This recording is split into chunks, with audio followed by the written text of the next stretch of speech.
My best friend, Connor Hughes, had just been dumped by his universally acknowledged knockout of a girlfriend. He was completely wasted, dragging me out for drinks and slurring on and on about getting his revenge tonight. Ugh.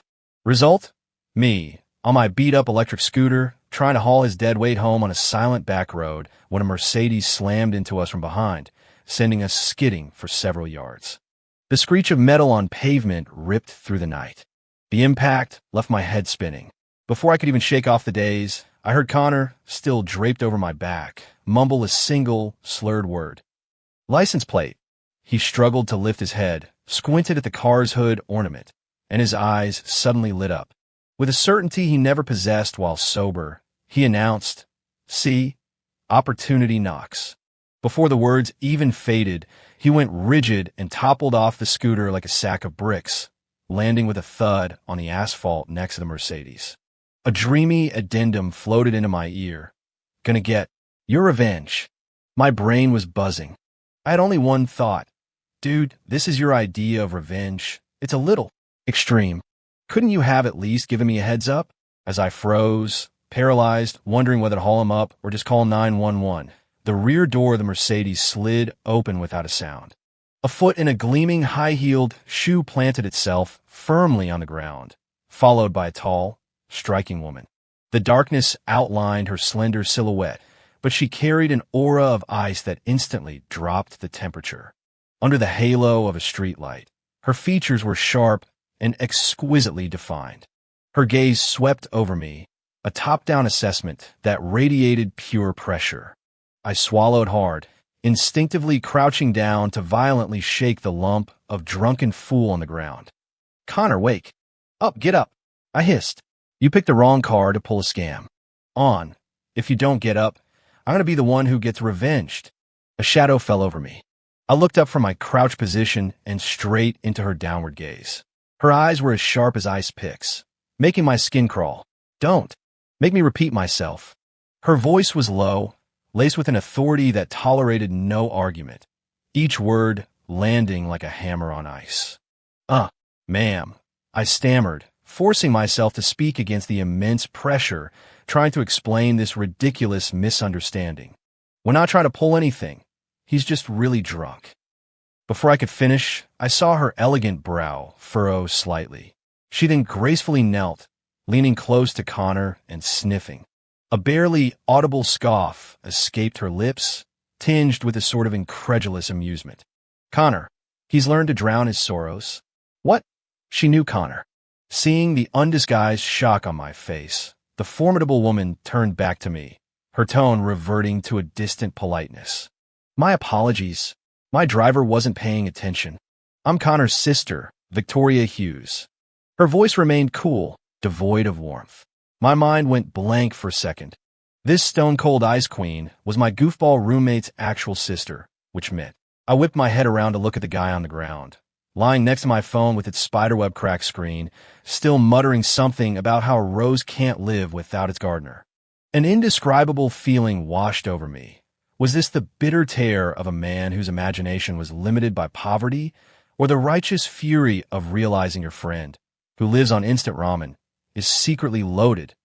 Right now, my biggest fear was my friend suffering, but a close second was my friend driving a Porsche. I took a deep breath, trying to calm my churning emotions, and managed a reasonably composed smile for Victoria. It's fine. He was just drunk, and I was taking him home." Victoria gave a slight nod, a gesture of thanks. She bent down, intending to help Connor up. But just then, my dear millionaire friend came back from the dead. His eyes shot open, and he grabbed my wrist with a surprisingly strong grip, wailing incoherently, Don't go, you're leaving me. Aren't you? Trying to run away while I'm drunk? Your car. I bought you that car. You have to take responsibility." "I didn't. I don't have one. Don't talk nonsense. That dinky little scooter took me months of scrimping and saving to buy." In my peripheral vision, Victoria's probing gaze swept over me like a searchlight. My scalp tingled. I wanted to explain that he had the wrong person, that he was talking about his ex-girlfriend, but I had no idea how much his family knew about his love life. For a moment, I was caught between a rock and a hard place, unable to say a word. The three of us were frozen in a bizarre standoff. Victoria stared at him, he clung to me, and I just wanted to disappear into the asphalt. Victoria, clearly a woman of experience, broke the silence after a moment. She efficiently bundled us, including my poor scooter and shattered phone, into her car. The car glided into a quiet, gated community in Lincoln Park, stopping in front of a brightly lit mansion. The moment I stepped inside, the light from a brilliant crystal chandelier was so dazzling it almost blinded me. Huge floor-to-ceiling windows, marble floors polished to a mirror shine, expensive furniture. Everything silently screamed wealth. I screamed internally. So, this is how the other half lives? This was the same guy who would regularly steal half of my coffee. Yet, for all its luxury, the house felt unervingly empty. I couldn't help but glance around. In the vast space, there wasn't a single maid or butler in sight. Thank you for bringing Connor home. Victoria had deposited the drunken mess onto a bed in a guest room and straightened his wrinkled collar. Now she turned to me, extending a hand with well-defined knuckles. And you are. I blinked, then quickly shook her hand. Leo Evans. I'm his roommate. Leo. Victoria nodded, committing the name to memory. It's late. You should stay here for the night. Her gaze then fell on the horrifically cracked phone in my hand. Her tone was flat, betraying no emotion. I'll have someone take care of the scooter and the phone. I could only nod, unable to say anything else. She was referring to my beloved scooter and my now-deceased phone. After giving her instructions, Victoria turned to leave. Just as she reached the doorway, a choked, tearful mumble came from the bed. Dad! It was followed by a string of incoherent, broken, drunken words. Victoria's steps halted abruptly. She stood with her back to the room in the dimly lit hallway, the bright light from the living room stretching her shadow long and thin. In that moment, her tall, straight back conveyed a profound, heavy loneliness. She stood there silently for a long time, without moving, without turning back. Time seemed to freeze. After what felt like an eternity, she finally started walking again, striding away without a backward glance. The sharp click of her heels on the marble floor echoed loudly in the cavernous house. The room was left with just me and the sound of Connor's snoring. Was she upset just now? The question flickered in my mind but was quickly drowned out by exhaustion. After a quick wipe of Connor's face, I collapsed onto the guest bed, feeling like I'd been run over. Even lying down, I felt like I was in a dream. The roommate who fought me for the dining hall's daily special was a secret millionaire, and he managed to pull a fake injury scam on his own sister. The plot was just too bizarre. My thoughts drifted as I sank into darkness. The next morning, I was jolted awake by Connor's alarm clock-level shriek. Holy crap! Leo, how did I get home? He sat bolt upright, a bird's nest of hair on his head, his eyes darting around the familiar, luxurious room in terror. I buried my head deeper into the plush down comforter, my voice muffled. Your sister brought you back. Connor let out an even more tragic wail. My sister? Oh God, I'm so dead. He frantically ran his hands through his hair, a look of pure doom on his face. Did I say anything I shouldn't have? The mention of it immediately brought back the image of Victoria standing alone in the doorway, that solitary, lonely figure. I was wide awake now.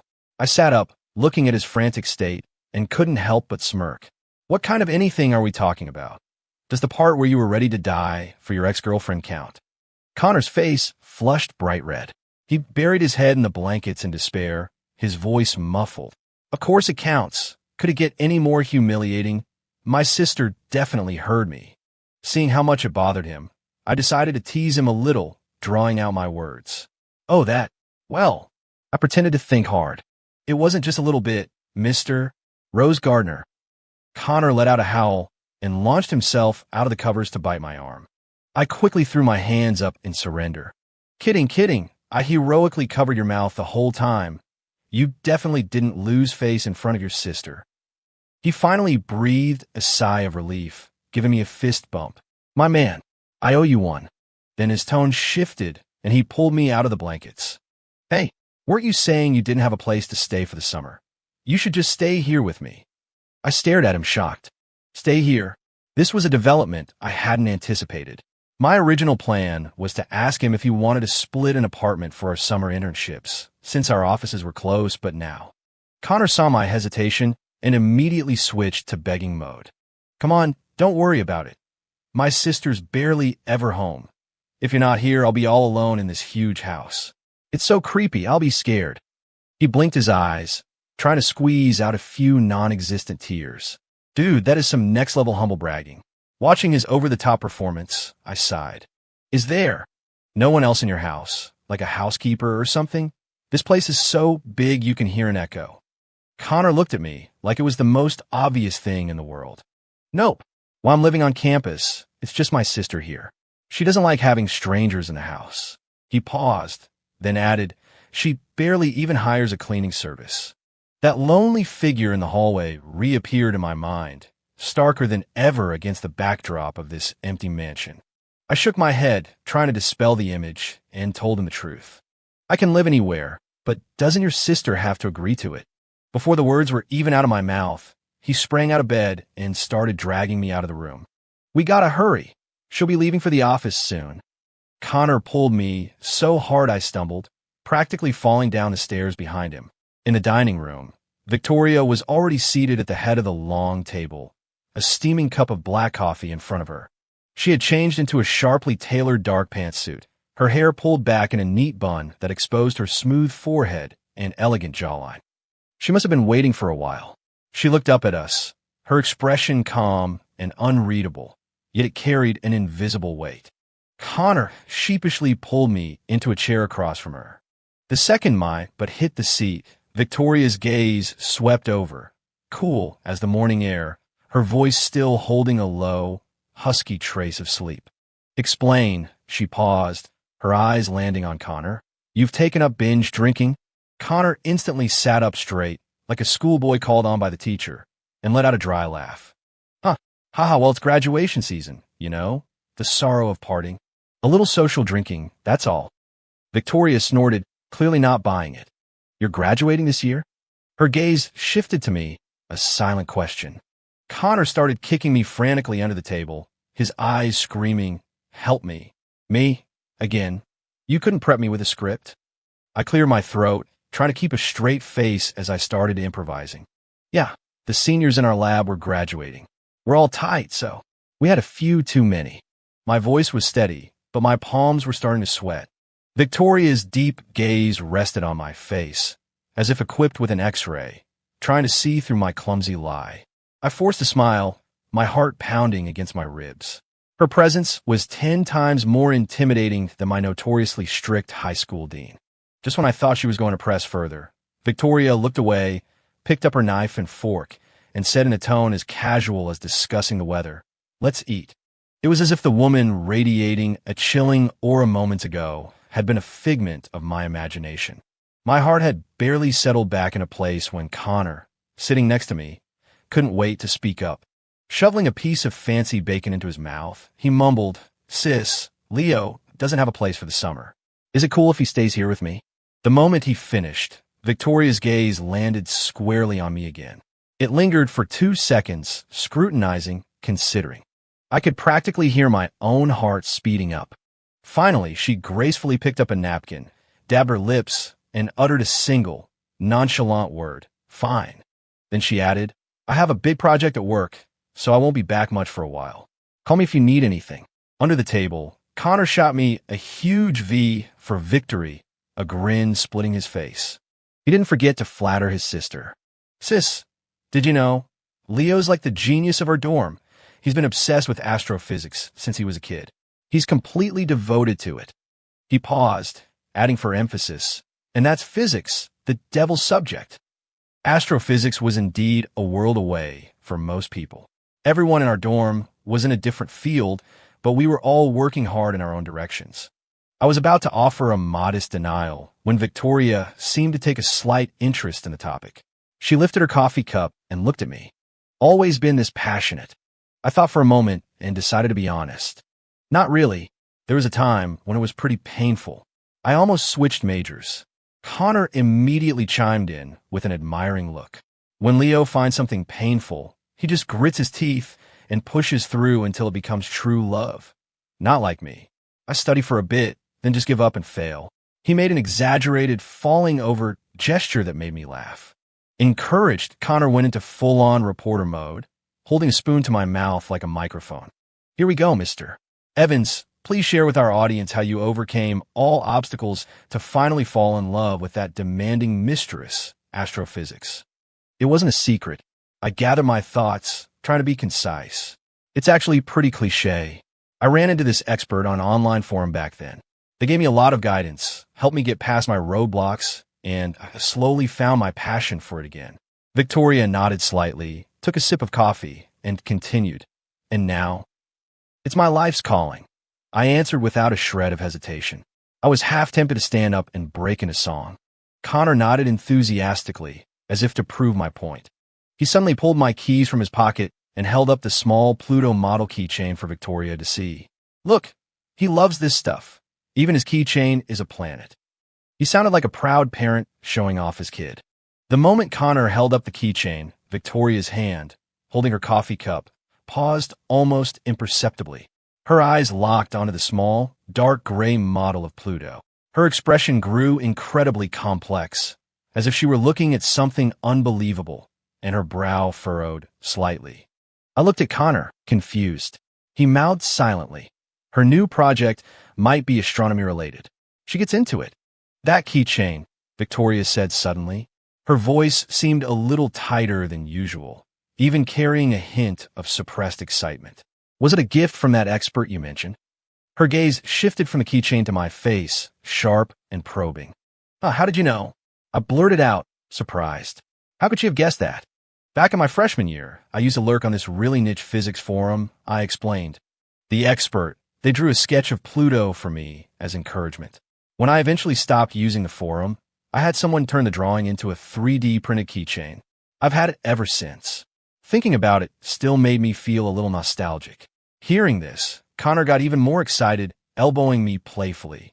Totally, he treasures it. It's a token of affection from his physics soulmate. He'd been teasing me with that line ever since I told him the story of the keychain. His comment made me a bit embarrassed. I instinctively glanced up at Victoria's reaction, only to meet her deep, bottomless eyes. She still had no expression, looking as cold as ever, but for some reason, I felt like the frost in her eyes was beginning to thaw. This subtle feeling was confirmed a second later. Sis, you look like you're in a good mood. Why? Connor asked curiously. Victoria lowered her gaze, her long lashes casting a small shadow beneath her eyes. She slowly wiped her fingertips with a napkin, her tone as flat, as if she were stating a fact, yet strangely lacking its usual coldness. It's nothing, she said, looking up. Her gaze grazed past the keychain dangling from my chest. I just guessed correctly. In her voice, there was an almost inaudible trace of warmth. Victoria had said she'd be gone most of the time, and true to her word, since I'd moved into this mansion, it was usually just me and Connor in the vast space. She seemed to be deliberately keeping her distance, perhaps so I wouldn't feel uncomfortable as an outsider. Aside from occasionally having exquisite takeout or fruit delivered, Victoria was practically a ghost, until an accident broke the routine. On my way home from my internship, the shared bike I was riding hit a curb, and I went flying. Luckily, no broken bones, but my knee and palm were scraped up, and my ankle was twisted and swollen to the size of a softball. I had to take a few days off to stay in bed. Connor's internship project required him to go on a week-long site visit to another state. So, this mansion, so empty you could hear an echo, was finally left with just me. I finally understood what Connor meant when he said it was uncomfortably quiet. I was sprawled on the living room couch, binge-watching a show out of boredom, when a very faint sound of footsteps stopped outside my door. The person seemed to hesitate, lingering in the hallway without immediately knocking. Curled up on the couch, I heard the hesitant steps and naturally assumed it was Connor, back early and trying to pull one of his old tricks to scare me, something he did all the time back at the dorm. Driven a little mad by the oppressive quiet, I decided to strike first. Ignoring the dull ache in my ankle, I grimaced and used the wall to support myself, creeping towards the door in a ridiculously contorted posture. I took a deep breath, yanked the door open, and let out what I thought was a very intimidating roar.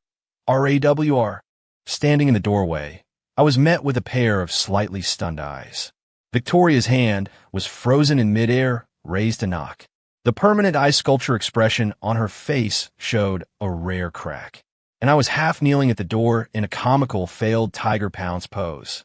The air froze solid. We stared at each other across the threshold, time seemingly on pause. A hurricane of thoughts ripped through my mind. Oh God, it's her. How do I explain this? Is she going to think I'm insane? I scrambled to get up, 1,000 excuses racing through my brain, but what came out was a dry, "Gee, good afternoon."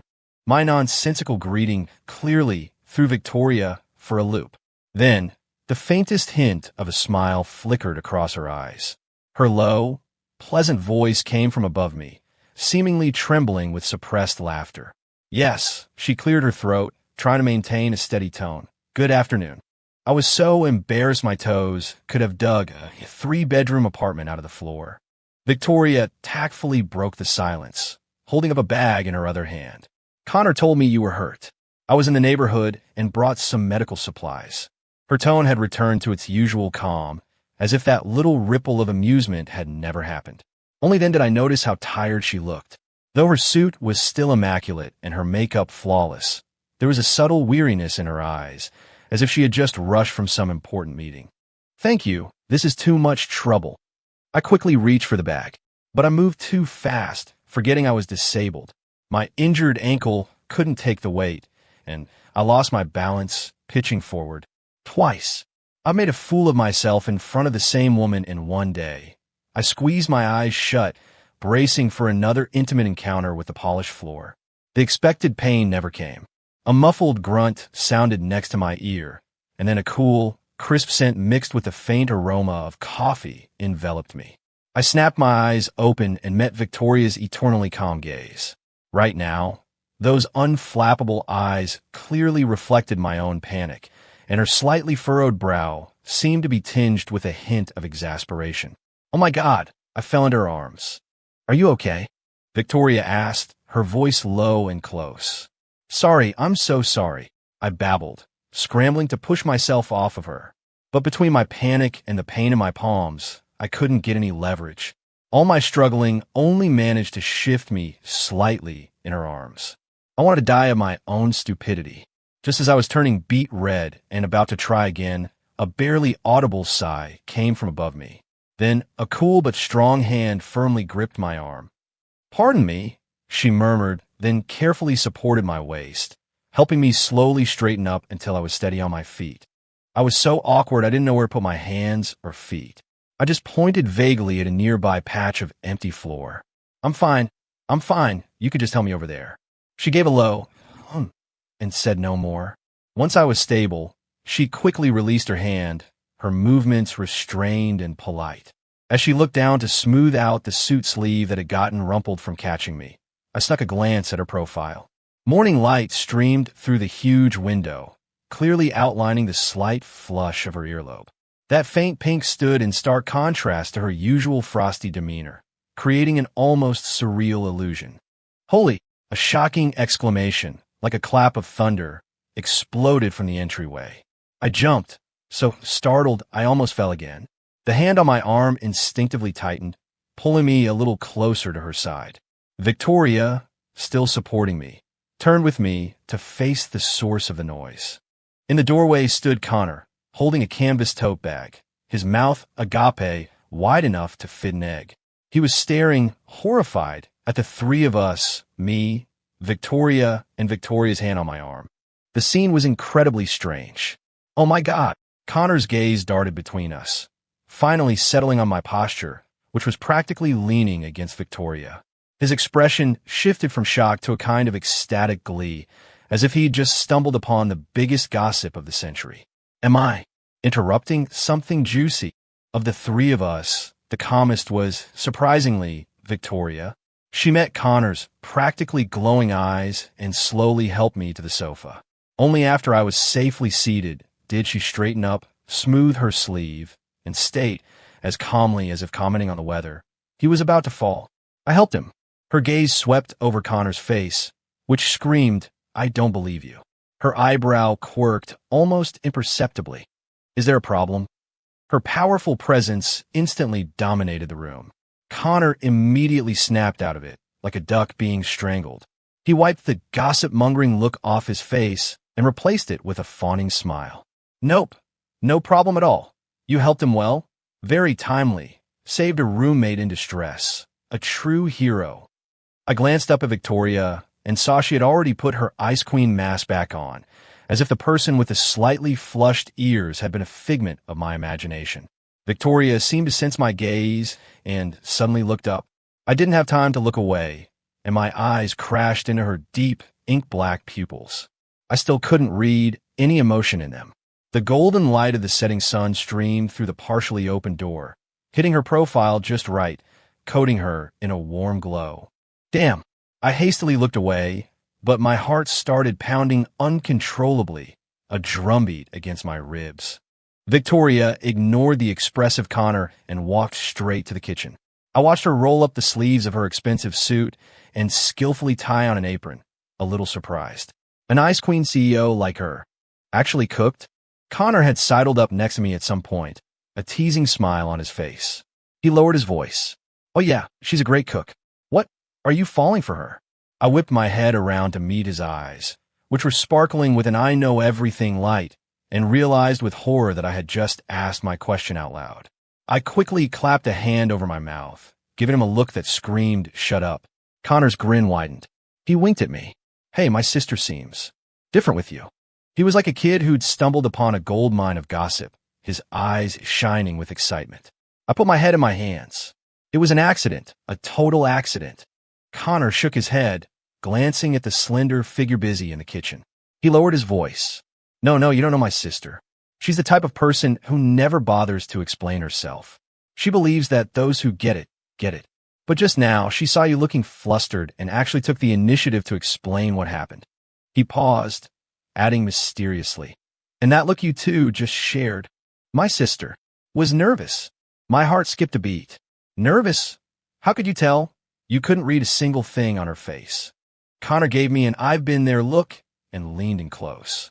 She has a little tell. When she's nervous, she unconsciously twists the ring on her left ring finger. A ring. I followed his cue and looked. I had never noticed it before, but on Victoria's elegant left hand, there was indeed a simple platinum band. Seeing my confused expression, Connor quickly explained, Hey, don't get the wrong idea. So many people try to set her up that she got sick of it and wears it to ward off admirers. You know, a self-preservation mechanism. That move definitely fit her decisive personality. I had just nodded in understanding when Connor stroked his chin, looking me up and down, and suddenly threw out a direct question. Hey, seriously, what do you think of my sister? Connor's direct hit caught me completely off guard. The question instantly brought back the image of Victoria's profile bathed in the golden sunlight, her slightly flushed earlobe. My heart, which had just calmed down, started to race again, a frantic, uneven rhythm. I cleared my throat, trying to brush it off, but Connor seemed to have deciphered some earth-shattering secret from my subtle expression. He slapped his thigh and drew out his words, a look of dawning realization on his face. Oh, I get it. I totally get it now. Me? Dude, I haven't said a word. What do you get? My question was answered at the dinner table. Victoria's cooking was surprisingly excellent. Even simple home-cooked dishes were delicious and beautifully presented. I marveled silently. Talented people really are good at everything. Connor shoveled a few mouthfuls of rice, and then suddenly spoke, his tone as casual as if he were chatting. Sis, how's the project going? Not so busy anymore. Victoria grunted in acknowledgement, looking up at him, signaling for him to continue. A sense of foreboding instantly seized me. Sure enough, Connor's next sentence was directed at me. Leo's injured and on leave, right? He can't get around easily. I have to report to the remote base tomorrow, and the signal there sucks. Sis, you think you could come back and check on him once in a while? He smiled innocently, as if making the most reasonable suggestion in the world. Oh my God, a bull from the blue. I can, no need. Victoria and I said at almost the same time, except my voice was filled with panic, while hers was its usual calm tone. The hand holding her chopsticks paused almost imperceptibly. Her lips pressed into a thin line as she looked at me, her gaze unreadable but somehow making the pressure in the room drop. Once Connor left, the huge house became so quiet you could hear dust settling. Honestly, when I used to hear Connor complain about how empty this house was, I thought he was being dramatic. Now, experiencing it myself, I finally understood what he meant by a loneliness that made your heart ache. The sun had set, and the living room wasn't fully lit, only a wall sconce casting a dim, yellow glow. My shadow was stretched long and thin on the polished floor, a solitary, out-of-place intruder. A faint noise came from the kitchen. I looked over. Victoria was standing at the kitchen island, her back to me. She had taken off her intimidating suit jacket and was wearing a soft, cream-colored cashmere sweater, the sleeves casually rolled up to her elbows, revealing a graceful, well-defined wrist. The warm yellow light from under the cabinets poured down on her, coating her tall but somewhat slender back in a soft, golden halo. She was slightly bent over, concentrating on preparing ingredients. The crisp, rhythmic sound of a knife hitting the cutting board, again and again, echoed in the overly silent space, and strangely, it soothed the unsettling feeling in my heart. From this angle, her profile looked particularly gentle in the soft light. The usual sharp, knife-like edge of her features softened and melted away. As if bewitched, my feet unconsciously carried me to the kitchen doorway. I leaned against the frame, forgetting to speak or move, just watching her quietly. Light and shadow danced on her focused face, outlining the faint shadow cast by her long, thick eyelashes. The air was filled with the gradually warming aroma of food, mixed with the faint, cool scent that was uniquely hers.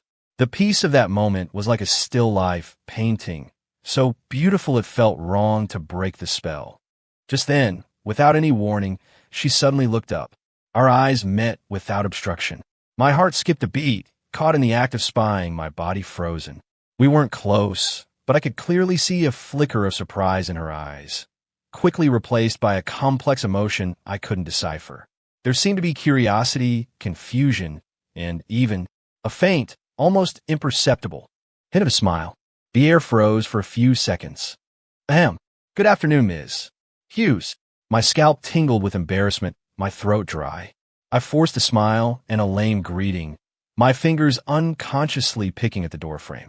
Hearing my voice, Victoria seemed to snap back to reality. Her lips curved upward almost imperceptibly, the tiny arc vanishing so quickly it felt like my imagination. She didn't speak, just gave me a very slight nod. Her low response came almost in sync with the gesture, landing in the silent air with a strange gentleness. Yes, good afternoon. Her voice lacked its usual coldness and even seemed to contain a hint of carefully suppressed amusement, like a hidden current flowing under the ice in early spring. I'm done for. My head was buzzing. I just wanted to disappear. The situation was too bizarre. A half-crippled man caught creeping around the kitchen door by the owner of the house. I awkwardly tugged at the corner of my mouth, trying to change the subject and ease the suffocating atmosphere.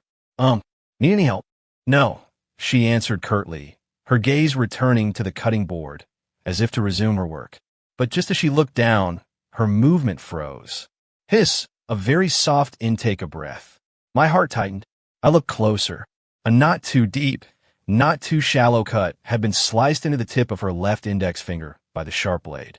Bright red beads of blood welled up, quickly staining the white paper towel she pressed against the wound, a startlingly bright sight. Ms. Hughes, I cried out, forgetting my leg and my embarrassment, and instinctively started to rush forward. Don't move. Her voice was faster than mine, sharp with an undeniable command. Before the words had even faded, she was striding towards me, moving so quickly she created a small gust of wind. Her injured hand was still pressed tightly with the paper towel, while her other hand had already firmly grasped my arm, stopping my reckless advance. I'm fine. Her voice had returned to its usual steady calm, her gaze falling on my splinted leg. Where do you need to go? I'll help you. I looked at the rapidly spreading red stain between her fingers, then at her overly calm reaction, her first instinct to worry about me moving. Only one thought remained in my head. Ma'am, are your priorities a little skewed?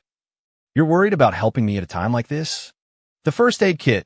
There's still some of the antiseptic you gave me, I said, my words tumbling out in a rush as I pointed towards the living room sofa. It's in my backpack over there. I'll get it. That cut needed to be treated immediately. Victoria didn't insist this time, letting me pull her uninjured arm as I hobbled awkwardly towards the sofa. Throughout the entire process, she was unusually silent, just quietly matching my pace. Her gaze, however, remained fixed on my face with a deep, indescribable focus, as if I were the one who was hurt, not her. That heavy gaze made my heart pound with a strange panic. Finally reaching the sofa, I practically collapsed onto it, fumbling in my backpack for iodine, cotton swabs, sterile pads, and a small bandage. I looked up at her. She was still standing, the spot of crimson on her pale fingertips shockingly bright. Sit down, Ms. Hughes, I stammered. She sat down beside me, as I'd asked, turning her body slightly towards me and extending her injured hand. Her fingers were long and slender, her nails neatly trimmed. But now, the tip of one finger was marred by a fragile redness. I took a deep breath, trying to steady my trembling hands, and used tweezers to pick up an iodine-soaked cotton swab, carefully bringing it closer. The antiseptic touched the skin around the wound, a faint sting. Her fingertip curled almost imperceptibly. Does it hurt? I held my breath, looking up at her, my voice softer than I realized, full of a cautiousness I hadn't intended. If it hurts, I'll... Before I could finish, Victoria's calm voice cut me off. It hurts. I froze. Her answer was so direct, so honest, without any hesitation or bravado. This wasn't in the script. A strong woman like her was supposed to say it didn't hurt, even if it did. Her face, usually so expressionless, still didn't show any obvious pain, but her deep eyes looked straight into mine, filled with a kind of indescribable honesty and a very subtle, almost dependent softness. This completely upended the image Connor had painted of a woman who would swallow her own broken teeth and never show her emotions. I unconsciously slowed my movements, my voice becoming even gentler, almost coaxing. Okay, I'll be gentler. Don't be scared. Victoria responded with a very soft her long lashes lowered, hiding those deep pool eyes and any emotion they might betray. She was as quiet as a lifeless jade statue, only the slight rise and fall of her chest proving she was breathing. The warm yellow light cast soft shadows on her face, making the silence feel incredibly long. After cleaning the wound, applying a sterile pad, and carefully wrapping it with a small bandage, I let out a long sigh of relief, beads of sweat dotting my forehead. Looking at the finger, now wrapped in white, I was filled with guilt. I'm so sorry, Ms. Hughes, this is all my fault. It wasn't because of you, Victoria said suddenly, cutting off my self-blame. She looked down at her bandaged finger, wiggled it slightly, her tone flat, as if stating a simple fact. I looked up, meeting her calm eyes, which held no trace of blame. But she had clearly been distracted by my appearance. How could it have nothing to do with me? Victoria seemed to see the disbelief and remorse written all over my face. She suddenly raised her eyes, her gaze landing on the top of my head. I instinctively reached up and felt a messy, slept-on bird's nest of hair. And in that instant, her lips clearly curved into a noticeable smile. The smile was faint, but it was like a stone tossed into a lake, sending ripples across her perfectly stoic face, instantly illuminating all her cool features. Her eyes, usually so deep and unreadable, melted, and a clear, gentle light flowed out, like a stream reflecting the warm sun after the first snow melt. I was a little dazed by the sudden smile. Then, I heard her voice, tinged with a clear hint of teasing, one might even say sly amusement. It was because I thought of something happy. That smile, that teasing mention of something happy, was like a pebble dropped into the lake of my heart, its ripples lasting long after. Victoria, she could actually joke? Was this what was hidden beneath that icy mask? The realization made my chest grow strangely warm, a secret joy quietly bubbling up. However, this flutter of emotion was ruthlessly interrupted by a biological reality. Grumble. A clear, long gurgle from my stomach echoed loudly in the otherwise silent living room. Me? The air seemed to freeze. Victoria's gaze naturally fell to my flat but protesting stomach. Her eyes held a look of understanding and even a hint of amusement. "Hungry?" she asked, one eyebrow slightly raised. The teasing note in her voice hadn't quite faded, making it sound almost cheerful. I wanted to stubbornly deny it, but my eyes uncontrollably drifted to the kitchen, from where the tantalizing aroma of food was wafting. The struggle lasted only a fraction of a second before my stomach betrayed me again. "Yeah, my last stand failed." I nodded in defeat, my ears burning. A very light chuckle came from above me, like a feather brushing against my heart. Victoria stood up. She carefully avoided using her injured hand, but her other hand reached out to me, firm and steady. "Wash up," she said concisely, her voice carrying a strange lightness. "Time to eat." The hand she offered was elegant, the lines of her palm clear. I didn't hesitate to place my hand in hers. Her palm was cool, but the touch was surprisingly reassuring. With a slight pull, I was on my feet. The short walk to the bathroom was silent, but a subtle atmosphere, different from any of our previous interactions, flowed between us in the quiet air. The smell of food was stronger now. Victoria settled me at the dining table and went back into the kitchen. Soon, two simple but delicious-looking dishes and a soup were placed on the table. I noticed the bowl of rice she gave me seemed a size larger than her own. The meal was unusually quiet, only the occasional soft clink of utensils. I kept my head down, shoveling food into my mouth, not daring to look up at her for fear of meeting those eyes that seemed to see everything. But even so, I could feel her gaze on me from time to time, scrutinizing, probing. Finally, Victoria put down her chopsticks and picked up the suit jacket that was draped over a chair, looking like she was about to leave. She walked to the entryway and bent down to change her shoes.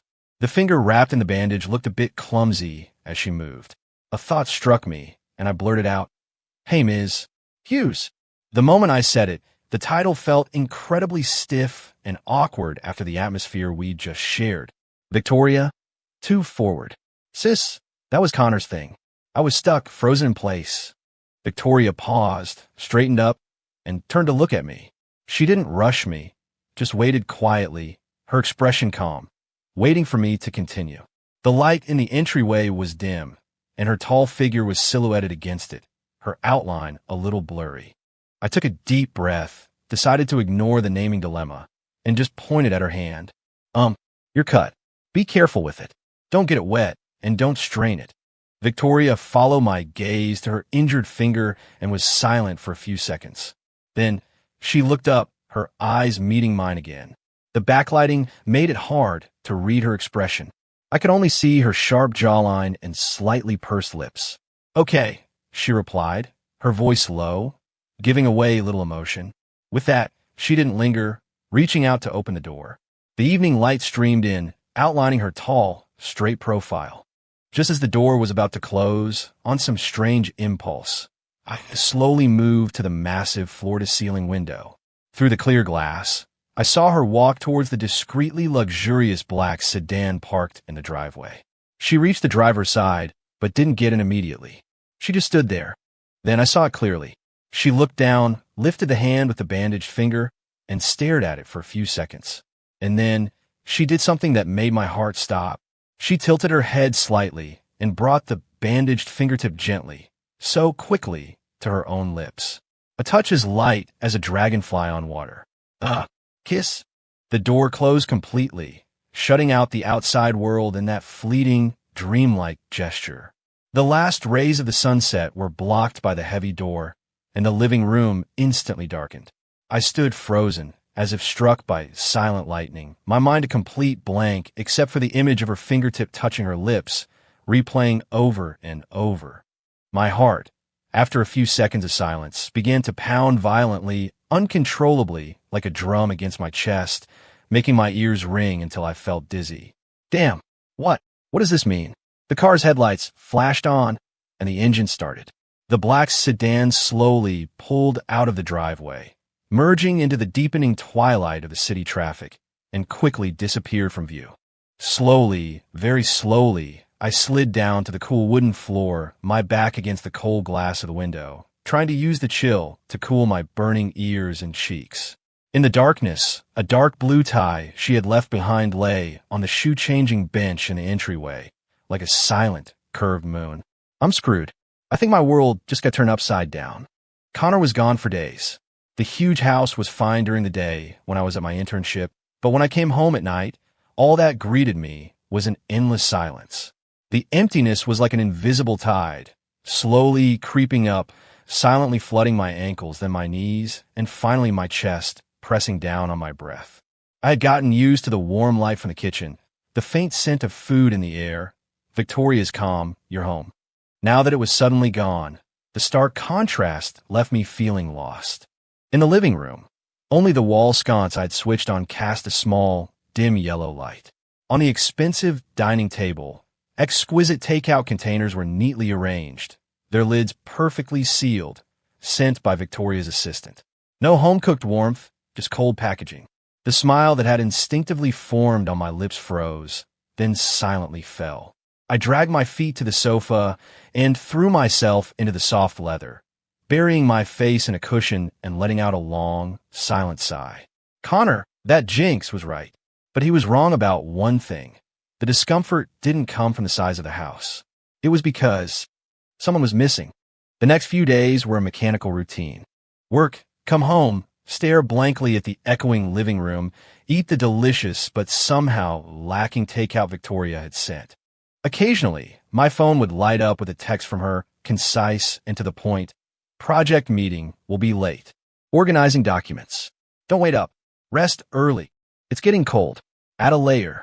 Each message was like a small stone dropped into a deep pool, creating ripples in my heart that quickly faded into silence. I wanted to reply with something more, my fingers hovering over the screen for ages, but in the end, I would just send back a received or okay. I was afraid of disturbing her work, but even more afraid of seeming presumptuous. By Friday night, this restlessness had reached its peak. I picked at the takeout, which tasted like cardboard. Outside the living room's massive windows, the city's neon lights streamed by, reflecting on the mirror-like floor in a kaleidoscope of bizarre fragments. Lying on the sofa, I scrolled aimlessly through my phone.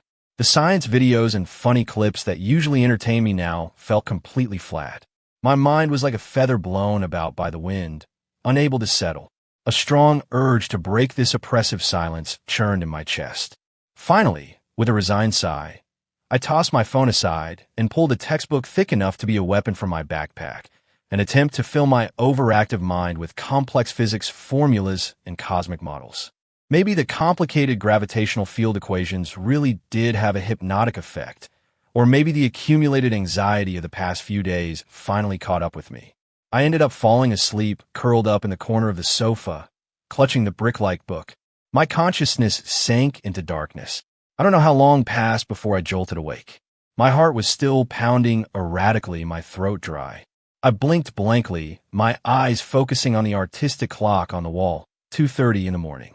My mind went blank with a loud buzz. I'm done for. Totally and completely done for. I'd slept through it. I had completely forgotten that I was supposed to go over project materials with Victoria tonight. Or maybe subconsciously I had been avoiding it, using sleep to numb the unexplainable anticipation and anxiety. And the result, I'd completely overslept. A wave of immense panic and guilt seized me. I fumbled for my phone, the screen's bright light making me squint. Unlock, open messages, no unread texts. The chat history was still stuck on the message she'd sent in the evening. Project meeting, will be late. Was she angry? Did she think I was unreliable? Unserious? Or had she not come home at all? Was she still at the office? 1,000 thoughts exploded in my head like a tangled mess. I ran a hand through my messy hair, practically scrambling off the sofa. Ignoring my still healing leg, I hobbled towards the study. I had to go check. Even if she wasn't there, even if I got yelled at, I had to know. The hallway was pitch black, except for a thin, incredibly faint line of warm light seeping from under the study door. That sliver of light, like a lighthouse on a dark sea, instantly captured all my attention. She was there. My heart clenched, then began to pound even more violently, threatening to burst from my chest. I held my breath, softening my steps, moving inch by inch, almost silently to the study door. The heavy wooden door was slightly ajar, the warm yellow light leaking from the gap. I stopped at the door, as if frozen by a spell. My fingers hovered in the air, trembling slightly, wanted to push the door open immediately, but also held back by an indescribable fear. Finally, that faint light, as if by magic, gave me courage. I took a deep breath and, very slowly, very carefully, pushed open the ajar door. Creak! The soft sound was deafening in the dead of night. The study was large. Right now, only a small, vintage-style lamp on the desk was lit. The dim yellow halo was like a small spotlight, precisely illuminating the large armchair by the window. The person in the chair looked up at the sound. Victoria sat in the center of that warm, yellow light. She was wearing soft, dark loungewear that made her skin look even paler. Her long hair, usually tied back so neatly, was now loose on her shoulders, softening the sharp lines of her face. The lamplight hit her from the side, casting a beautiful shadow on her straight nose, her long lashes casting a faint, blurry shadow on her eyelids. In her hands, was she holding a book? The moment our eyes met, time seemed to stand still. Her eyes, usually so deep and calm, now clearly held a trace of surprise, like a calm lake suddenly disturbed by a pebble, sending out fine ripples. But the ripples quickly subsided, replaced by something deeper, more complex, not blame, not coldness, but an almost imperceptible sense of relief. The air was so quiet I could hear the dust settle, and my own heart, which was about to pound through my eardrums. I swallowed hard, my throat painfully dry. Guilt wrapped around me like vines, squeezing until I could barely breathe. I'm sorry. My voice was dry, raspy from sleep, and thick with regret. I accidentally overslept. My gaze involuntarily drifted to the book in her hands, looking for a place to land, but then it froze, my pupils dilating slightly. The book. She was holding it upside down. The print on the cover and spine was clearly facing her palm.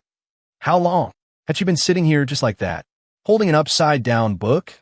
An absurd and heartwarming suspicion, like a spring bamboo shoot, grew uncontrollably. I took a small step forward, crossing the threshold from the cold floor of the hallway into this small island of warm light, filled with her presence. The light divided the space, half dark hallway, half this lit, warm corner. I stopped a few steps away from her, my eyes locked on her face, my voice trembling with a suppressed excitement. Is it too late to look at them with you now? In the warm yellow light, Victoria's silhouette was softened and hazy. She watched me quietly, her deep eyes like a vortex containing the entire universe, reflecting my own anxious and hopeful figure. Time ticked by, each second stretched to an eternity. Suddenly, her lips curved into a very slight smile. The arc was faint, fleeting, but it was like a spark dropped into a frozen lake, instantly melting away all her icy distance. Then, I heard her voice, low and steady, yet carrying a strange, unmistakable warmth, like a stream breaking through the ice in early spring, flowing into the silent midnight. It's not too late.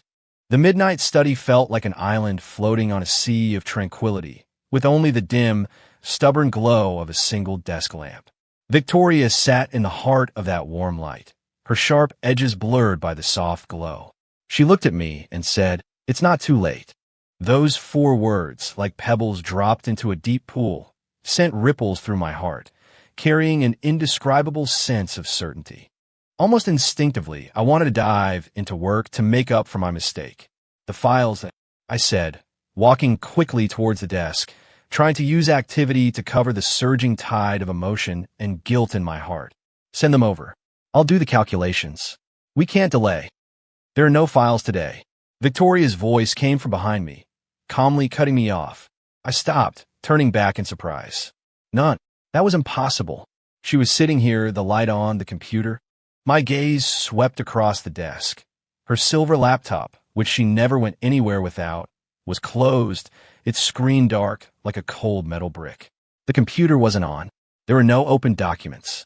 Only the upside-down book in her hand. The air froze again. A bold, almost absurd guess was now pointing with overwhelming evidence to a single conclusion. I looked at her, my heart beating slowly and heavily in my chest, each beat radiating a burning heat. "Were you?" I managed to say, my voice dry. "Waiting for me?" Victoria didn't answer immediately. Time stretched on infinitely. The only sounds in the study were my own heavy breathing and her almost inaudible presence. Her eyelids were lowered, her thick lashes casting two small shadows beneath her eyes, hiding any emotion they might betray. The light fell on her elegant profile, her nose straight, her lips slightly pursed. Then I saw her hand resting on her lap, the one with the familiar plain silver band. Her long fingers were unconsciously, slowly, twisting the cold metal ring at their base, around and around. The ring caught the warm light, flashing intermittently, twisting and twisting again. The silent motion was like a switch being flipped, instantly connecting all the chaotic thoughts in my head. Connor's sly voice echoed in my ears. "My sister likes to twist the ring on her hand when she's nervous." All the hesitation, all the guesswork, all the undercurrents were ignited by this tiny gesture, bursting into flames. The answer was blindingly obvious. I sucked in a sharp breath, as if finally breaking free from some restraint. Without looking at her again, I turned and, with a kind of door-die determination, hobbled steadfastly towards a glass door that led from the study to the rooftop terrace. "Come with me," my voice echoed in the silence, laced with a raspiness and authority that was foreign even to me. I didn't turn back to see if she was following. I just reached out and pulled open the heavy glass door. The early summer pre-dawn wind, still carrying a chill, rushed into the study, clearing the stagnant air. The deep blue of the night sky was like a vast velvet curtain, dotted with tiny, twinkling diamonds. The city was asleep, with only scattered lights outlining its slumbering form. I walked straight to the open center of the terrace and stopped. The night wind lifted the hair from my forehead, carrying the fresh scent of grass and trees.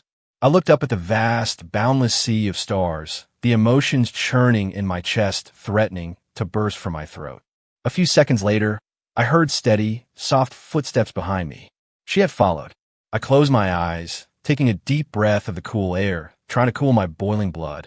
When I opened them again, I raised my hand and pointed to the limitless blue expanse, my voice sounding a little distant in the wind. "Which one is your favorite?" A few seconds of silence. The wind carried her low voice, like distant stardust falling to earth. "Pluto." The answer was expected, and it made perfect sense. The exiled, lonely, frozen planet wandering on the edge of the Kuiper Belt, a symbol of death and rebirth, was just like her own rewritten fate, from a brilliant rising star in physics to the cold abyss of the business world. I turned my head and looked at her. Victoria stood just a few feet away, the night wind billowing her loose hair and dark clothes. Her face, in the mixed light of the city and the stars, was half clear, half obscured. Her eyes, usually so deep and bottomless, now clearly reflected the entire starry sky, and they reflected me. They were no longer filled with their usual placid depth, but with a churning, searing, almost painful light. The eternal regret for a universe forcibly taken from her, the unending longing for a path in physics that had been cruelly cut short. Connor's drunken, tearful words came back to me clearly. My sister went to work right after high school to pay off debts. Mom and Dad were gone. She paid for my education. My heart felt like it was being squeezed by an invisible hand, aching until it swelled. I cleared my throat, trying to make my voice sound calm and natural, with a hint of feigned casualness, as if discussing the weather. "Oh, well, I like Sharon." The moment the words left my mouth, Victoria's body tensed almost imperceptibly. Her pupils contracted sharply, as if struck by a bright light, the swirling emotions within them freezing instantly. Her lips parted slightly, her throat moving as she swallowed, as if she wanted to say something but could only manage a faint, breathy sound. She recognized it. The nerdy kid who had kept her company through her darkest days on the forum, who had asked stupid questions, who had received her hand-drawn Pluto keychain, was the person standing right in front of her, on the same rooftop, breathing the same air. Time, space, identity. All the barriers between us were pierced in that single moment. The warm wind rustled my hair and clothes. I watched the shock, the disbelief, and the overwhelming, fiery emotion churning in her eyes, and suddenly felt as if a great weight had been lifted from my chest. I took a step closer to her, raised my clenched fist, and slowly opened my hand in front of her, like a child showing off a treasured possession. My palm was empty, but the gesture was like simulating two celestial bodies in space, drawn to each other, orbiting one another. I looked at her, my lips uncontrollably curling into a bright, open smile, as if all the starlight had fallen into my eyes. You've been waiting alone for so long. Let me compensate you with a binary star system. The wind on the terrace seemed to stand still. Victoria's breathing became ragged, her chest rising and falling. Her eyes, which held stars and storms, now reflected only me. She stared at me, as if trying to etch my image into the galaxy of her gaze. Her look was searing, focused, with an almost destructive force. After what felt like an eternity, her lips finally, slowly, curved into a tiny smile. It was no longer the fleeting thaw of before, but a real, true smile released from the depths of her soul, carrying immense relief and overwhelming emotion. Then, she took a step forward. That single step closed the final distance between us. Her body, carrying the coolness of the night wind and her unique, crisp scent, embraced me with a gentle, irresistible force. My cheek was pressed into the warm skin of her neck, my nose filled with her complex scent, a mix of coolness and a hint of warmth. Our hearts beat against each other through our chests, a frantic, syncopated rhythm. The next second, her low, raspy, trembling voice, mixed with warm breath, crashed in my eardrum and into my pounding heart. The laws of celestial mechanics. Must be willing. The day Connor came back, something between Victoria and me had fundamentally changed. We were no longer landlord and tenant, no longer boss and temporary consultant, no longer Ms. Hughes and Leo, separated by polite distance. An invisible, warm thread now quietly bound us together, present in every knowing glance, every lingering, unintentional touch of our fingertips, every seemingly ordinary but secretly intimate conversation. The very air seemed to be filled with tiny, sweet particles of dust. When Connor, hauling his enormous hiking backpack, burst through the door, this is the scene that greeted him. I was half-cornered against the kitchen counter by Victoria. Her left hand, still a bit clumsy, was resting on my shoulder as her right hand reached over me, trying to grab a glass jar from a high shelf. My back was almost flush against her chest. I could feel the rise and fall of her breath and the warmth of her body through the thin fabric of our clothes. Her head was tilted slightly, her jawline close to my temple, her warm breath a phantom touch against my ear. The door slammed open with a clang. We both froze and turned toward the sound.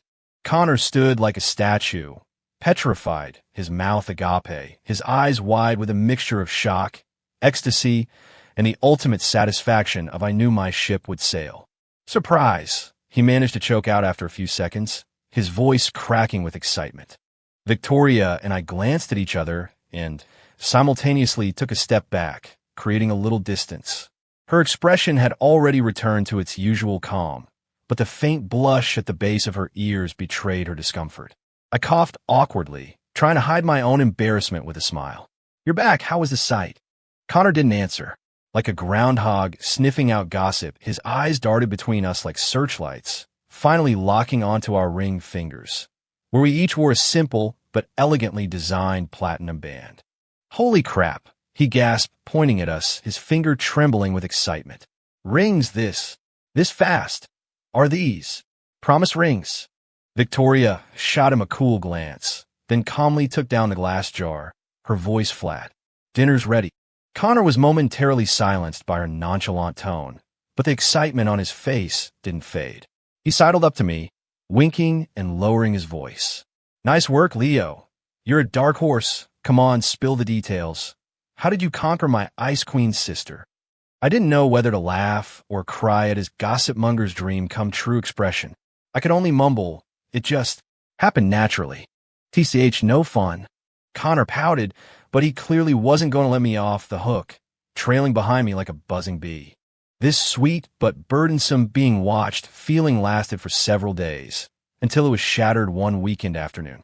The doorbell rang while Victoria was in her study handling emails. I thought it was a delivery and shuffled to the door in my slippers. Standing outside was a visually stunning woman. A meticulously bleached, pearl-white pixie cut framed a face so pale it was almost translucent. Her features were as delicate as a sculpture, with a slight, cat-like upward tilt to her eyes that gave her a lazy, cunning look. Her style was bold and edgy, a cropped black jacket over a neon green tube top, paired with ripped jeans and platform boots. She exuded a contradictory aura of sharp-edged laziness. But the most eye-catching thing was the canvas tote bag slung over her shoulder. The bag had a huge logo on it, and underneath, a line of text clearly read, XX Municipal Center for Mental Health, 10th Anniversary. Me? The woman clearly hadn't expected me to be the one to open the door. Her beautiful cat-like eyes widened slightly in surprise. But in less than a second, that surprise was replaced by a vivid, insightful, and deeply amused smile. That smile. Why did it look so much like Connor's when he was getting his gossip fix? "Hi," she said first, her voice crisp and pleasant, tinged with playfulness. New face, a rare species. As she spoke, she casually dug through her incredibly out-of-place psych ward anniversary bag. I looked at the glaringly conspicuous tote bag, then at the impossibly chic woman, and my brain short-circuited. Someone this cool is a psychiatrist or a patient? While my thoughts were running wild, she had already pulled out a small, beautifully wrapped, deep blue velvet box. With a flick of her wrist, she expertly presented it to me. "Here," she grinned like a cat that had just stolen the cream. "My congratulatory gift. For you too." I was completely bewildered. For us, was our relationship already so well known? Even Victoria's friend was showing up with precisely targeted gifts. Before I could process it, a long, slender hand reached out from my side and steadily took the small box. The familiar, cool scent instantly enveloped me. Victoria had appeared behind me at some point, her arm resting naturally on my shoulder in a silent declaration of ownership. She looked at the woman in the doorway, a faint, teasing smile on her lips. "A rare guest, Dr. Lee. This outfit." Her eyes scanned the conspicuous tote bag. "And you brought your tools of the trade. You frightened my partner." "Dr. Lee." I caught the keyword and instinctively looked at Victoria. Victoria nodded slightly in explanation. "Maya Lee, a psychiatrist. My friend." She deliberately emphasized the word doctor. Maya shrugged, her smile unwavering. She winked at me. "Don't worry, handsome. I'm not the patient. I just happen to treat them." Her gaze landed on our rings again, her eyes even more playful.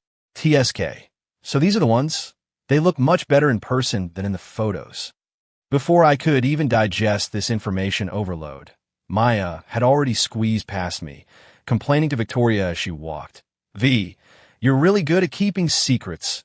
If it wasn't for Connor howling about it on his Instagram story, I'd still be in the dark. And here I am, sacrificing my weekend beauty sleep to personally deliver my blessings." Victoria's expression didn't change. She just replied coolly, "You could have chosen not to come." "Not come." Maya clutched her chest dramatically. "And miss seeing the living fossil that is the great Victoria Hughes in love. Not a chance." She turned her gaze back to me, full of enthusiasm. "Leo, right? I've heard so much about you." Those words, "heard so much," made my heart jump. But Maya was just getting started, settling comfortably into a corner of the sofa, as if she owned the place. "Oh, you have no idea," she began, her voice bubbling with excitement. "Your Victoria, when she falls in love, it's earth-shattering. In the middle of the night, 2 a.m, she calls me. And do you know what she asked?" She paused for dramatic effect, her cat-like eyes sparkling at me. I played along and shook my head, a spark of curiosity igniting within me. "She asked me." Maya slapped her thigh, her expression incredibly vivid. "If I knew what title locking was," and she asked it so seriously, like it was a scientific conference. I had just gotten off a night shift. I was dead tired. I thought the project stress had finally broken her brain. I immediately asked if she was sick, if she needed me to prescribe her something. Puffed. I couldn't hold it in and burst out laughing. I instantly pictured the night of our confession. Victoria, calm on the surface, but a storm raging inside, so much so that she had to harass her psychiatrist friend in the middle of the night. Victoria walked over with a glass of water. Hearing the story, she just glanced at Maya, her face expressionless, but the blush creeping up from her neck deepened. Maya ignored Victoria's warning and continued her dramatic retelling. And you know what she said back? Her Highness very coolly replied, "I figured you wouldn't know," and then hung up on me. Hung up. I almost had a heart attack, calling me in the middle of the night just to insult my intelligence. I was shaking with laughter, and I instinctively looked at Victoria. She was placing the glass on the coffee table in front of Maya, her movements composed, but her fingertips lingered on the glass for just a fraction of a second too long. Maya was on a roll. And another time, I was having some trouble at work, wanted to ask her opinion. The video call connects, and before I can even get 2 words out, she just starts smiling at the camera. Not a cold smile, or a smirk, or a fake smile, but that love-struck, can't hide it, goofy kind of smile. She mimicked Victoria's expression, smiling with exaggerated giddiness. And then she holds up her hand with that plain ring on it, waving it in front of my face, and asks me, "Doesn't it look good?" Maya rolled her eyes dramatically. I swear to God, I was ready to give her a psych evaluation through the screen. Victoria Hughes, the woman who has less than 3 facial expressions a year, was showing off a ring. If that's not the power of love, I'll eat my hat. A huge wave of warmth and amusement washed over me. So, in the places I couldn't see behind the calm facade, I thought she maintained, she had these adorable, ridiculous moments. Behind all that just happened naturally, her heart had been just as tumultuous as mine. "Dinner is ready." Victoria's voice cut in, tinged with a hint of resignation, interrupting Maya's tearful testimony. At the dinner table, the atmosphere was surprisingly harmonious. Maya was witty and sharp, a stark contrast to Victoria's calm and reserved nature.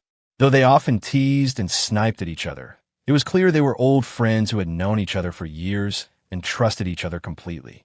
I sat beside them, listening to their stories of the past, a constant smile on my face. Somehow, the conversation turned to Victoria's early startup days. "You have no idea how rough she had it back then," Maya said, picking up some food, her tone as casual as if she were discussing the weather. "She was dirt poor, broker than broke. She had just sent Connor off to college and was renting a single room in a rundown tenement building with a leaky window. To save money, she was living on 2 bread rolls and pickles a day. One time, I couldn't stand it anymore and tried to give her some money, and you know what she did?" Maya paused, her eyes filled with nostalgia as she looked at Victoria. She refused to take it, stubborn as a mule. She had just been scammed out of a huge sum by a deadbeat client. The company was about to go under.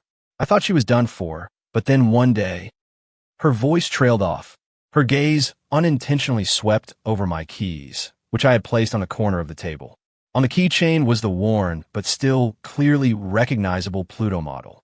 Maya's eyes lit up as if she had discovered a new continent. She pointed at my keychain excitedly. Yes, that's the design. I knew it looked familiar." My heart skipped a beat. Maya, oblivious to my sudden change in expression, continued enthusiastically. Right around then, when she was so poor she could barely afford to eat, she suddenly, mysteriously, showed me this crumpled piece of paper. On it was a crookedly drawn Pluto with an even smaller circle orbiting it. And she asked me, "Isn't it cute?"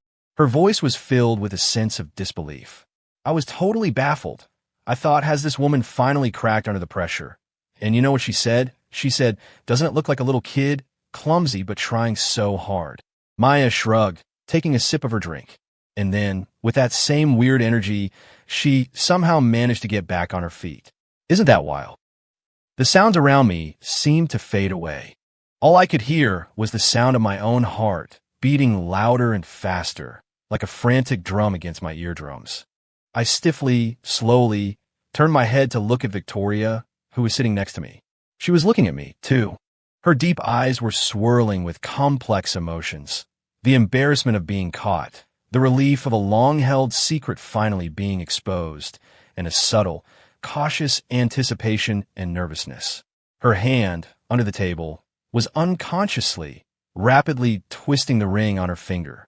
All the clues, all the fragments, came crashing together in that moment. The user Luminous on that niche forum, who had patiently answered all my stupid questions during the darkest, most confusing period of my physics studies. The expert who, after I finally understood a complex model, would send me a simple, encouraging smiley face emoji. The mysterious person who, after I complained that physics is too hard, I want to give up, sent me a private message saying they would send me a small gift as encouragement. The anonymous package that contained a hand-drawn sketch of Pluto, with the words, "Even a klutz has to try and shine." It turned out that the light on the other end of the cold internet connection, the one who supported me through my lowest point and ignited my final passion for physics, was never some distant godlike figure. It was the person right in front of me. The person who, in reality, had also hit rock bottom, trapped in her own struggles, yet still managed, from the dark swamp she was in, to share a sliver of light to warm another lost soul. Victoria. Time seemed to freeze. The laughter and conversation at the table continued, Maya and Connor arguing about something, but the sounds became distant and muffled. I shot to my feet, the movement so abrupt that it knocked over my chair with a loud clatter. Everyone's attention snapped to me, but I couldn't care less. A torrent of hot, sour, ecstatic, almost suffocating emotions churned in my chest. I reached out and grabbed Victoria's hand, the one with the ring, which was now curled into a fist out of nervousness. She was startled by my sudden movement and looked up. I didn't say a word, just gave her a deep, meaningful look. That single glance contained so much shock, gratitude, disbelief, and an overwhelming love that was impossible to put into words. Then, pulling her with me, under the astonished gaze of everyone, I bolted for the balcony. The glass door was yanked open with a loud swoosh and slammed shut with a bang, sealing off all the noise and questions from inside. The balcony door slammed shut behind us, cutting off all the indoor clamor, the stunned gazes, and Maya's piercing shriek of surprise. The early summer evening breeze, still warm, rushed to meet me, rustling my hair, but doing nothing to cool the fiery explosion in my chest.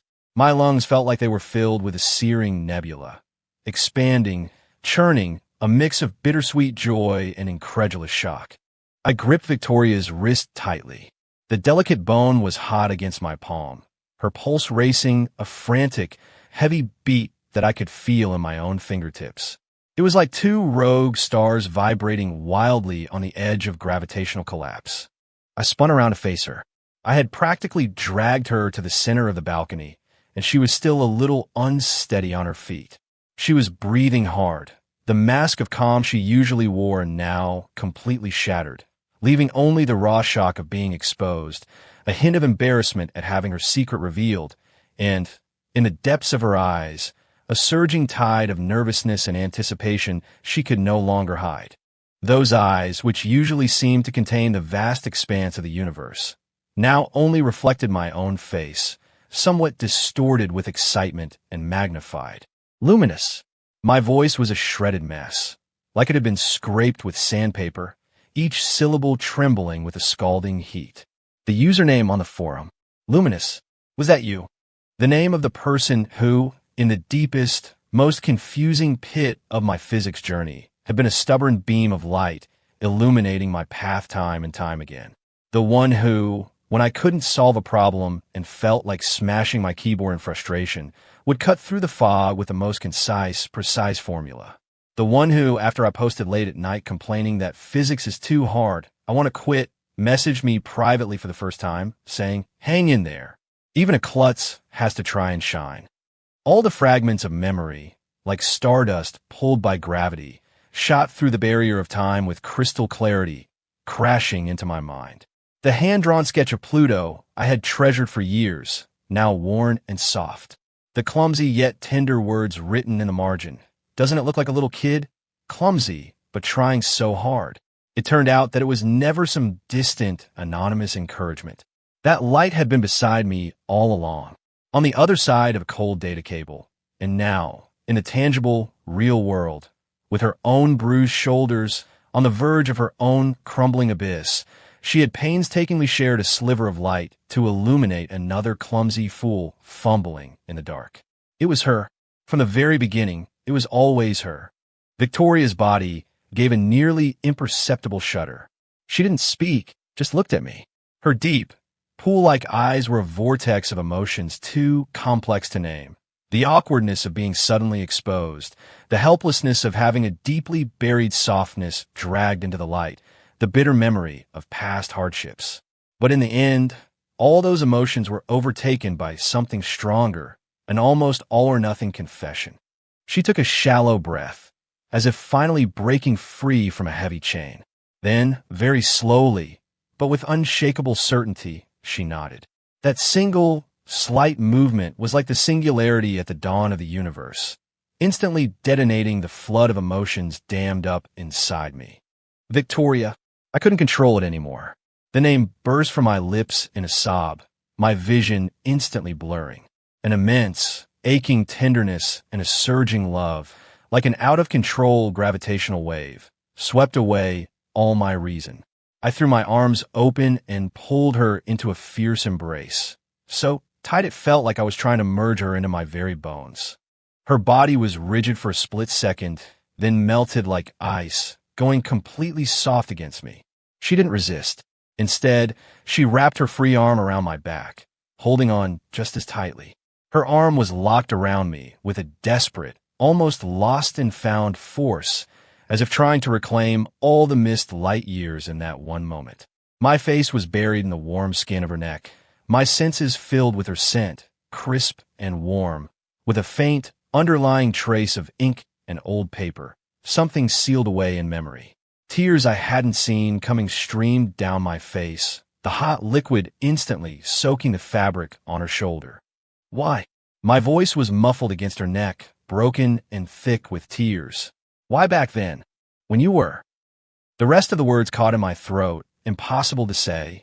I wanted to ask her why, when she was destitute and on the verge of collapse herself, she had bothered to care for a total stranger, a whiny kid on a forum. The arm around me tightened. After a long time, so long I thought she wouldn't answer, her low, raspy voice sounded against my ear, carrying a deep, long-buried exhaustion and release. Because, back then, her voice was as light as a feather on the wind. I felt like I was about to burn out completely. My heart clenched painfully. Every day, the only time, was sitting in front of a computer in that grimy internet cafe. She continued, her words slow, each one seemingly excavated from the frozen earth of her memory. Looking at those familiar formulas, at the occasional physics questions that would pop up on the forum, her voice paused, as if searching for the right words.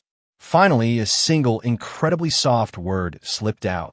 Watching that klutz ask questions every single day was the only time I felt like I was still alive, that I still had a little light. She tilted her head slightly, her warm lips almost brushing against my earlobe, her breath a scalding heat. Answering your questions was the only freedom I had in those days, and it was the happiest part of my day. So that light, which I thought was shining on me, was also the thin, fragile thread she was desperately clinging to, the one thing that kept her tethered to existence. From our respective abysses, separated by the cold internet, we had clumsily, silently, passed a tiny spark of warmth back and forth, keeping each other from falling completely into the darkness. Fate, it seemed, had written our story light years ago. An immense shock and an indescribable tenderness enveloped me. I lifted my head, my vision blurred with tears, and looked at her face, so close to mine. She was looking at me too, her eyes also misty. They no longer held an unfathomable universe. Only the purest, most honest emotion of Victoria Hughes, the person, gentle, vulnerable, and filled with the immense preciousness of something lost and found again. Behind the frosted glass of the balcony door, two faces, distorted from being pressed against the glass, suddenly appeared. Connor and Maya, like two curious geckos, were shamelessly plastered to the door, eyes wide, breath held, their faces a perfect mirror of shock, ecstasy, excitement, and the ultimate, I knew it, gossip-fueled glee. But in that moment, in Victoria's and my world, only we existed. I raised my hand, my fingertips trembling, and gently, so very gently, cupped her cheek, wiping away the cool dampness from the corner of her eye. Victoria. I looked into her eyes, my voice still hoarse, but filled with a newfound, unwavering tenderness. Thank you. Thank you for not withholding that sliver of light, even when you had nothing yourself. Thank you for crossing the barren wilderness of time to find me. Thank you for letting me know that my light was never just a dream. The moisture in her eyes welled up, but her lips slowly curved upwards, blooming into a smile so bright it could have illuminated the entire night sky, real and pure. Then, she tilted her face up slightly and closed her eyes. A silent invitation, a belated response, delivered across light years. I lowered my head and kissed her soft lips. The gentle wind blew past, carrying the sweet scent of summer grass and the distant murmur of the city. Behind a glass door, two suppressed, excitement-pitched gasps could be heard, and we, locked in a kiss, felt like we were at the center of the universe, completely illuminated by each other's light. The balcony door shut out the noise from inside, but it couldn't block the two pairs of eyes burning with a gossip-fueled intensity that could practically melt the frosted glass. But right then, my world contained only Victoria. The kiss was like a meteor plunging into a silent lake, its fiery tail igniting years of buried emotion. Her response was no longer hesitant or tentative, but hungry and invested, with the desperation of someone reclaiming something precious. Lips and breath mingled. The years spent separated by cold screens, the missed moments in time, the unspoken support and connection. It all found its release in that long, deep kiss. We finally broke apart, gasping for air, our foreheads resting against each other, our noses almost touching. Her cheeks were flushed, and the moisture in her eyes hadn't faded, reflecting the city lights that were now twinkling on, making her look breathtakingly beautiful. Her eyes no longer held a cosmic vortex, just my clear reflection and a look of almost devout focus. So, I panted, my voice still raspy from the kiss, my fingertips gently tracing the soft, red line of her lips as if to confirm this wasn't all a beautiful dream. It was you. It was always you. Luminous, the source of light that guided me through my physics maze, was never a distant star, but this person in front of me, flesh and blood, who could laugh and hurt, who had been through her own hell and still shared her light with me. Victoria stared at me, her deep eyes filled with a complex, unspeakable tenderness and a hint of weary relief. She reached out, her cool fingertips gently wiping away the last trace of tears from my eyes, her touch as reverent as if handling a priceless treasure.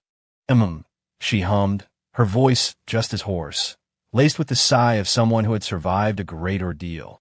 It was me.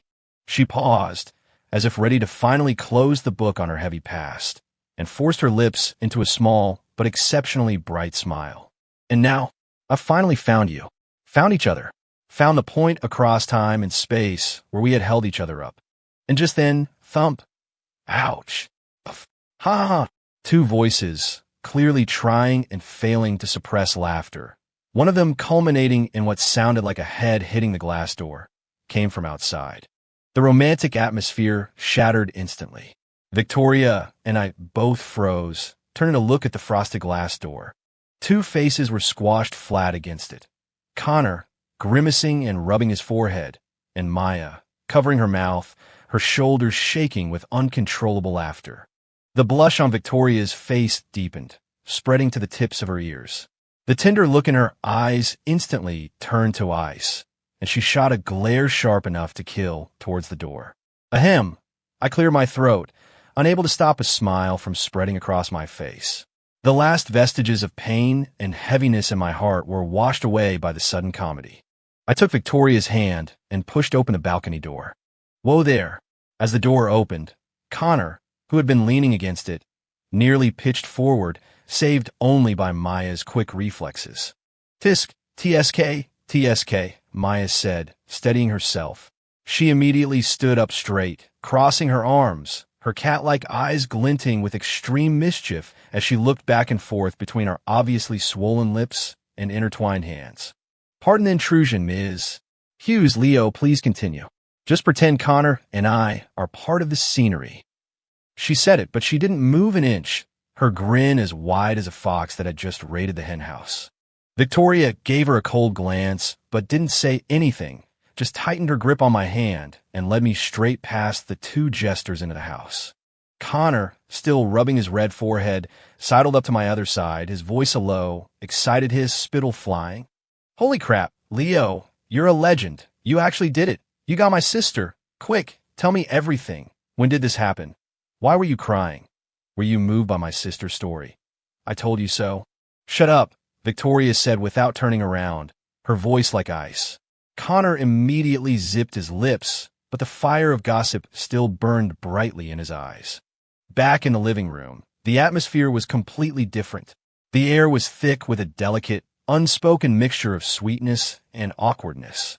Maya, to her credit, didn't tease us further, but she kept looking between us with a benevolent and proud expression that made my skin crawl. Victoria had resumed her usual cool demeanor, though the blush on her ears refused to fade, and she never let go of my hand. Later that night, Maya and Connor finally took the hint and left. The moment the front door closed, the vast living room was once again quiet, just the two of us. But it was a new kind of quiet, no longer empty or lonely, but filled with a silent, warm tension. Victoria led me not upstairs, but back out onto the balcony. The early summer night wind blew gently, carrying the scent of roses blooming in the garden below. The city lights flowed in the distance like a warm river of stars. We stood side by side at the railing, watching the brilliant sea of man-made stars, neither of us speaking. The warmth of her hand in mine was a silent anchor. After a long time, I opened my tightly clenched left fist. The worn Pluto keychain lay quietly in my palm, the small planet glowing softly in the city's ambient light. Victoria's gaze fell on the keychain, and her expression melted into the softness of spring thaw. She gently released my hand. Then, from the pocket of her loungewear, she slowly pulled out something else.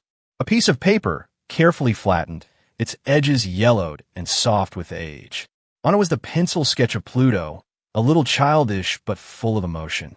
The lines were slightly faded from wear, but the tiny circle orbiting the planet was still clear. In the bottom right corner, in the same youthful handwriting, were the words, "Doesn't it look like a little kid? Clumsy, but trying so hard." It was the original manuscript, the one I had considered the dawn of my physics education, the one I had treasured in my memory. My hand trembled. It had been here all along, kept so carefully, carried with her. Victoria placed the yellowed paper gently in my palm, right on top of the keychain. The cold metal, bearing the weight of 6 years of wear. The soft, yellowed paper, imprinted with the first clumsy, gentle words. They overlapped under the starlight, like two lonely planets, crossing the vastness of time and the coldness of space, finally achieving, in this moment, a true orbital convergence. Victoria took my hand again, enclosing it, along with the two artifacts, in her own warm palm. Now, her voice was low and clear, like the wind over harp strings, full of a settled peace and contentment. "They're complete." I turned my head to look at her. The city lights danced on her sharp profile, painting her features in a warm, gentle light. Her deep eyes reflected the thousands of lights, and they clearly reflected me. There was no more coldness or loneliness, only the clear, overflowing starlight of this moment. The wind, carrying the sweet scent of roses and the warmth of early summer, gently rustled the edges of our clothes. I turned my hand and squeezed hers back, even tighter. Yes, we were complete.